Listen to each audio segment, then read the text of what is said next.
बिस्मिल्लाहिर्रहमानिर्रहीम। लाखों करोड़ों दुरूदो सलाम मोहम्मद मुस्तफ़ा सल्लल्लाहु अलैहि वसल्लम और आले मोहम्मद पर। मैं हूं उमर दराज गोंदल।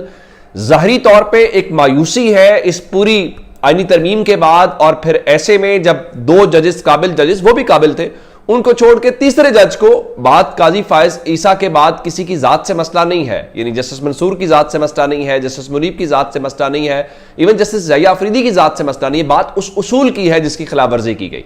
लेकिन इस सब के बीच में बहुत सारी बातें थी कि क्या जस्टिस जया अफरीदी जो है उन्होंने नामजदगी कबूल कर ली है। तो आज जो सुप्रीम कोर्ट से खबर है उसके मुताबिक उन्होंने नामजदगी कबूल कर ली है। मैंने आपको आज सुबह से ही बता दिया। उनकी एक तो जो कोर्ट के अंदर चीज़ों को लेके, फिर जिस तरह काजी फायज ईसा से मुलाकात हुई, काजी फायज ईसा से मुलाकात के बाद मैंने आपको खबर दी थी, उसके अलावा जो है उनकी जस्टिस मंसूर अली शाह साहब से भी मुलाकात हुई है। अब उसके बाद अगली खबर सुन लीजिए। और तो और छोड़िए, अटॉर्नी जनरल जो हैं वो भी जस्टिस याया अफरीदी से मिले हैं और उन्होंने भी उनको चीफ जस्टिस बनने के ऊपर मुबारकबाद पेश की है।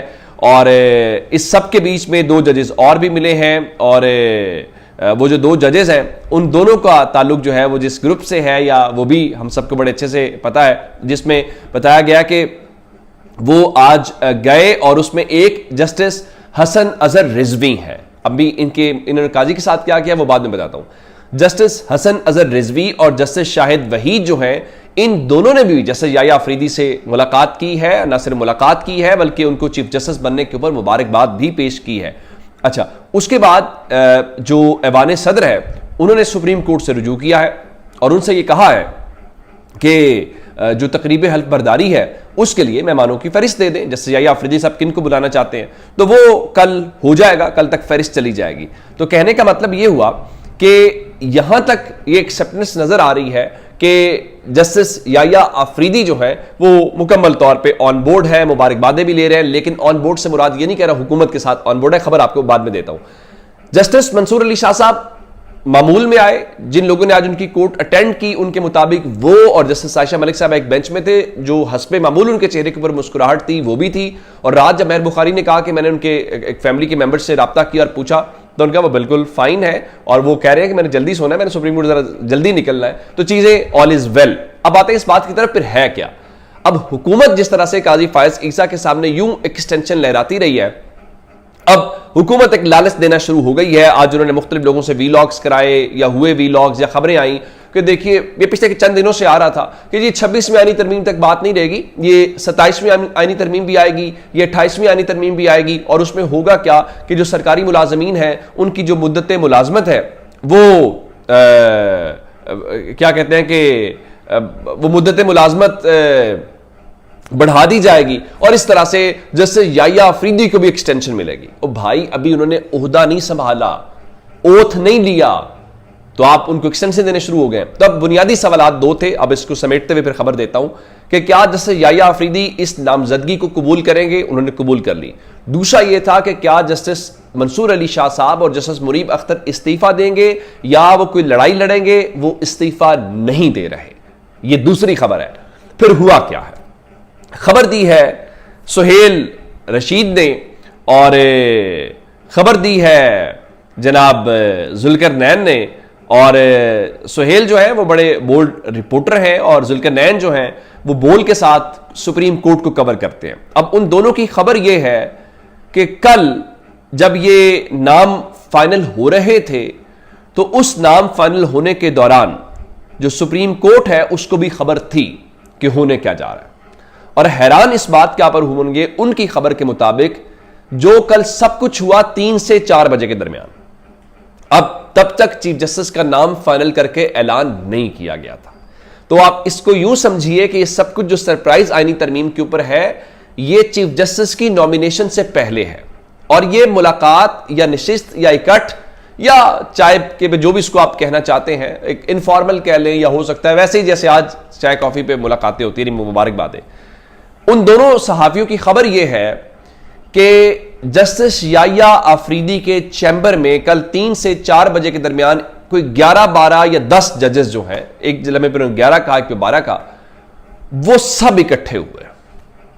उन जजेस को इस सारी सूरत हाल का अंदाजा था अब उन्होंने ये नहीं कहा, मैं आपको अपनी बुनियाद पे कह देता हूं कि तय ये हुआ कि काजी को घर का रास्ता दिखाया जाए और काजी के किसी हम ख्याल को चीफ जस्टिस नहीं बनने दिया जाएगा। नंबर 1। नंबर 2, यह तय हुआ कि हुकूमत ये जो कर रही है, तय से मुराद ये है कि ये जराए की खबर है कि इस आईनी तरमीम के ऊपर तो सवाल है। अब देखिए ना, ये कैसे हो गया कि जस्टिस मंसूर तो चले, उनका टाइम जितना भी रह गया, जस्टिस याह्या अफरीदी के पास तो वाफर टाइम है, 8 साल का टाइम है। तो तय ये पाया कि जिसको भी नॉमिनेट किया जाएगा, अगर जस्टिस मंसूर को किया जाए, जस्टिस मुनीब वो तो हो, लेकिन उन्होंने आपस में किया, अगर जस्टिस याह्या अफरीदी को किया जाए, कोई जज हुकूमत की नॉमिनेशन को इनकार नहीं करेगा। नंबर 1। अब इनकार का मतलब यह था कहीं ऐसा ना हो कि ये कहें कि हमने तीसरे वाले को किया है तो याह्या साहब इनकार करेंगे, तो पहले तो हमने रिजेक्ट कर दिए हैं, तो हम जस्टिस अमीनुद्दीन खान को लेके आना चाहते हैं। तो इस रास्ते को बंद किया गया कि कोई भी नॉमिनेट होगा उसको एक्सेप्ट करेगा, ये उसके अकॉर्डिंगली चीज हो रही है। नंबर 2, ये हुआ कि अगर जो रिजेक्ट होता है, अगर मिसाल के तौर पर नंबर 3 लाया जाता है, तो नंबर 1 और नंबर 2 इनमें से कोई रिजाइन नहीं करेगा।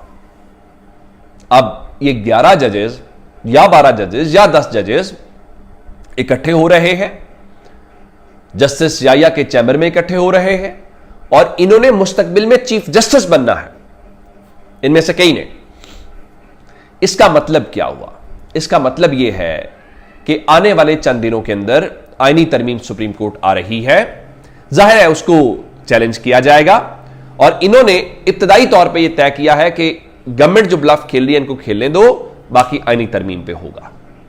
और आने वाले चंद दिन सुप्रीम कोर्ट में आपको इंटरेस्टिंग है और यही आज का सरप्राइज है। अगर आपको ये लग रहा है कि ये ऑन बोर्ड सारे एक दूसरे के साथ नहीं है तो गलत लग रहा है। आज की सोहेल रशीद की और जुल्करनैन की खबर ये बता रही है, तो आपको मायूस होने की हरगिज भी जरूरत नहीं है। अब आते हैं अगली बात की तरफ। मैंने आपको बताया कि जस्टिस हसन अजहर रिजवी और जो शाहिद साहब हैं, शाहिद वहीद साहब, वो आज मुलाकात की उन्होंने जस्टिस याह्या अफरीदी से। लेकिन आज जस्टिस हसन अजहर रिजवी ने काजी फायज ईसा के कानों से धुआं निकाला है। काजी साहब मैं से तो निकल ही नहीं पाए, नरगसियत, खुद पसंदी और पता नहीं क्या क्या उनके बारे में कहना चाहिए। अब उन्होंने जो फैसला इख्तलाफी या इजाफी नोट लिखा उसके ऊपर, मखसूस सीटों के ऊपर, वो भी आप जानते हैं। लेकिन आज नैब तरामीम केस के हवाले से उमूमन काजी साहब जो बदतमीजी करते हैं ना दूसरे जजेस के बारे में, तज़हीक अमेज़ किस्म का उनका लबो लहजा है, उसका आज उन्होंने उनको जवाब दिया है। वो क्या जवाब दिया है? उन्होंने आईना भी दिखाया है और काजी साहब को जाते जाते जरा मैं मुनासिब लफ्ज़ इस्तेमाल करूं, कुछ और नहीं कह रहा, सिर्फ कह रहा हूं कान लाल किए। आप कुछ और समझना चाहते हो तो आपकी मर्जी है।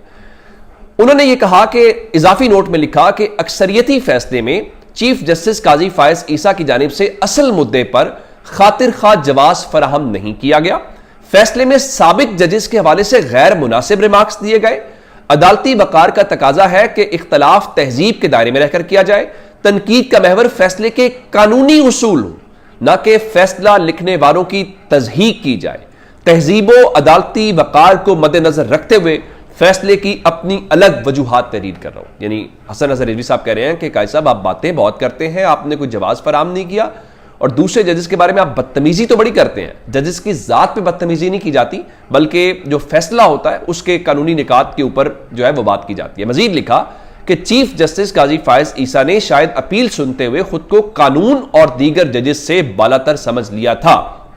एक जज को अगर दूसरे के खिलाफ गैर मुनासिब रिमार्क्स दे तो मुमकिन है उसे किसी दूसरे केस में जवाब भी मिले। जजेस के एक दूसरे के खिलाफ रिमार्क्स अवाम और बैनुल अक़वामी सतह पर अदलिया की बदनामी का बायस बनेंगे। चीफ जस्टिस और दीगर तमाम जजेस बराबर हैं। अच्छा, इससे हट के जो उन्होंने अब ये इजाफी जो वजूहात हैं वो भी बयान कर दी और कहा कि भाई इस तमाम के जो तमाम जजेस हैं वो बराबर हैं। अगर आप ये समझ रहे हैं तो ऐसा नहीं है। और उन्होंने कहा कि थोड़ी सी तमीज़ भी सीख लें। उम्मीद है काजी साहब को जाते जाते थोड़ा सा सबक मिल गया होगा। लेकिन काजी साहब अब एक पाकिस्तान की तारीख के बदतरीन किरदार के तौर के ऊपर याद रखे जाएंगे। मैंने कहा था ये जस्टिस मुनीर की सस्ती वाली फोटो कॉपी है। अपना बहुत सारा ख्याल रखिएगा। खुदा हाफिज़।